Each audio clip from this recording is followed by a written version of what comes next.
Mustafa Cerić se u Novom Pazaru oglasio sa novim porukama, tražeći državu za Bošnjake na Balkanu. Posle trećeg ramazanskog džuma namaza u džamiji Delimeđe, reis ululema islamske zajednice u BiH Mustafa Cerić izdao je danas fetvu, naredbu.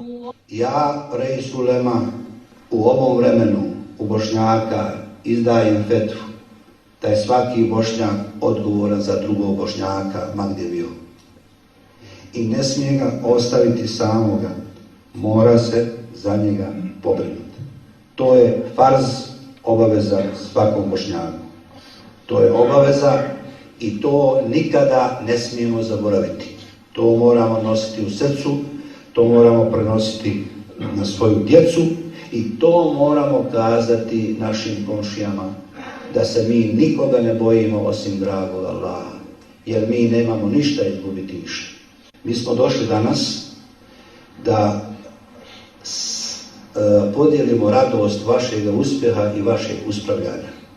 Vi, Bošnjaci u Sandžaku, ste za nas inspiracija. Vaš muftija Muamer Zukorlić je za mene osobno inspiracija. I zato vas molim, nastavite ovim putem kako ste krenuli. Obraćajući se Bošnjacima u cijelom svijetu, kojih, kako tvrdi, ima oko 10 miliona, Cerić je odaslao poruku panbošnjačkog buđenja. Mi imamo pravo na Balkanu, kao što svi drugi narodi imaju pravo da imaju. I sve što drugi narodi imaju na Balkanu i mi ćemo, ako Bog da, imati. Nemojte zaboraviti, Ibrahim alejselam je imao u programu prije 2000 godina da će Muhammed alejselam biti Božji poslanik. I mi moramo imati u planu da naša djeca i naši unuci imaju sve ono što imaju drugi narodi.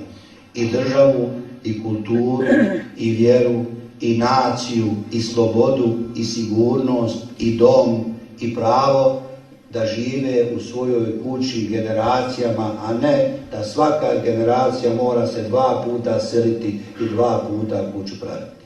Džuma namazu su prisustvovali sandžački muftija Muamer Zukorlić, koji je bio u civilu, kao i predsjednik Sabora Islamske zajednice BiH Safet Softić.